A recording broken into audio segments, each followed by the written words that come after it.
Berstatus tersangka, tapi Cassandra Angeli hanya dikenai wajib lapor. Mengapa? Ini kata polisi. Cassandra Angeli tak ditahan meski berstatus sebagai tersangka dugaan prostitusi. Cassandra Angeli hanya dikenakan hukuman wajib lapor. Mengapa?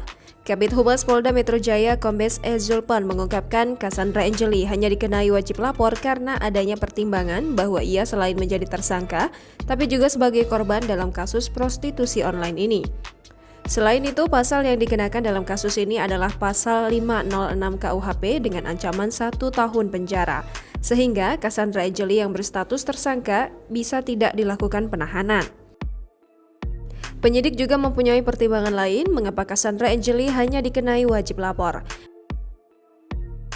Di antaranya karena Cassandra Angeli dianggap kooperatif, tidak melarikan diri, dan tidak akan menghilangkan barang bukti. Jangan lupa subscribe, share, komen, dan like ya!